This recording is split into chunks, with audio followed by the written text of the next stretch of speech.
Yeah, it's funny you brought that up because that's the first thing that came to my mind when you were talking about understanding and education, which makes what you do with your company so important to help people understand the basics and to move forward in their understanding of how Bitcoin was designed to empower you and to store value for you properly through time and space. So seeing the Microsoft vote, I think it was, I don't remember the exact percentage, but it was basically half of 1% that had voted yes. So that just shows you how early we really are here. But you also have to keep in game theory. The game theory is that the institutions, they don't want you to understand before they understand and establish their position. So they have no advantage in empowering you with their balance sheet. I mean, their balance sheet is really your balance sheet, and they're leveraging your wealth to run that company in a way where they get big bonuses, they get big value extractions from the market with ATMs. They can use all these different tools to enrich themselves with your investment money. So that's the fiat mindset where it's just about value extraction. Bitcoin companies are about value delivery. Notice how Michael Saylor talks about Bitcoin yield, because although he's diluting his shares the way another company would do an ATM offering, that's actually accretive because your Bitcoin per share is going up. And it's about delivering value to shareholders through increasing the claim to the underlying Bitcoin they have. So MicroStrategy is a Bitcoin accumulation engine that is leveraging Wall Street and the tools that Wall Street provide to corporations to empower the people, to help them stack Bitcoin where they can't issue debt and stack Bitcoin by themselves. And that's the opposite of a Microsoft. That's the opposite of these other big companies, which aren't focused on delivering value. They're focusing on leveraging their products to develop cash flow and then using that cash flow to extract even more value from the marketplace. So it's a complete change in dynamics of understanding. And that's why the traditionalists have a really hard time of piecing the pieces of the puzzle together, not only because of absolute digital scarcity and the lack of supply's ability to expand, which is just not seen in any other. We've never had price discovery with absolute digital scarcity. So that right there trips them out. But then the mindset of value delivery instead of value extraction. We've been in this zombie economy for so long that companies forgot that the customer goes first. Just look at all the customer service. As customer service, is that trending up or trending down? The customer is taking a back seat and company and profitability are taking the front seat. Well, Bitcoin Standard flips that upside down. Bitcoin Standard creates a Michael Saylor. Bitcoin Standard makes sure that the customer gets put first and the company gets put second. And that's also the mindset of that we have here at People's Reserve to build things that way. And I think what people are missing here is that it doesn't matter whether or not what you think about Bitcoin personally. It doesn't even matter what these companies think about Bitcoin personally. The fact of the matter is that there are quadrillions, so thousands of trillions of dollars worth of wealth, especially when you talk about derivative contracts and derivative betting markets. Yeah. And all of that value is going to be transferred into Bitcoin because Bitcoin is the only way to secure that value. And we see that happen right now in trade surpluses. The United States has a trade deficit. We send our money out, we get goods and items back, and the other countries get that money. And what do? I shouldn't say money, they get the currency. What do they do with that currency? Well, they used to buy treasuries so that they could earn some yield on their profits. But now they're realizing, well, we can't. Even when we earn yield and roll our profits into a treasury, we're still losing. Because they're not buying the goods and services. They have to pay the workers. They have to buy the raw materials. They have to get the land, labor, and materials to produce that good. So they have costs that are increasing at a rate much faster than the regular CPI prices that we see in our U.S. headlines. And therefore, the U.S. Treasury has become an ineffective tool at storing value. So they take those trade surpluses and they buy gold. They take those trade surpluses, and I'm sure some of them, without admitting it, because of game theory, are buying Bitcoin. And I've said I think BRICS could even be. Russia recently came out and said that they were considering a strategic Bitcoin reserve. So this whole idea of BRICS gold-backed currency can be a complete fake farce just to trick the world to, well, don't pay attention to Bitcoin. There's no future there. Meanwhile, they could be accumulating Bitcoin, trying to leverage that. And that's so important because the United States, what the United States is doing with the Federal Reserve, with the federal government, is a catalyst. It's a game changer.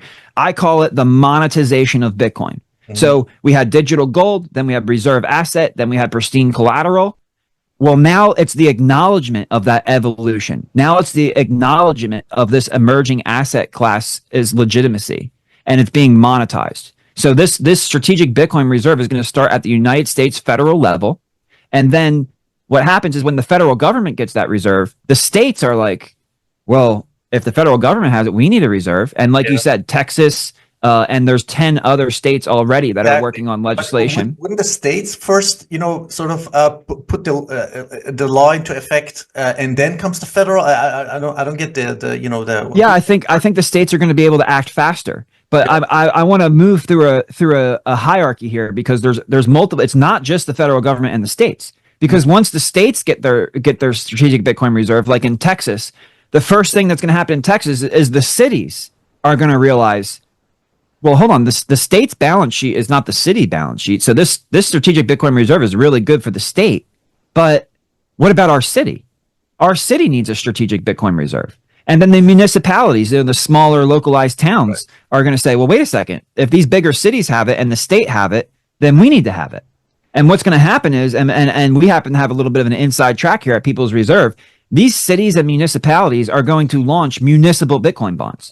So you're going to have a Bitcoin bond where, if you're in Texas, maybe it's the city of Austin, and the city of Austin has a pretty decent credit rating. Well, they're going to issue the city of Austin debt combined with Bitcoin, and it'll be a municipal Bitcoin bond. And these cities and municipalities will be able to attract liquidity that they've never been able to attract before with a simple municipal bond.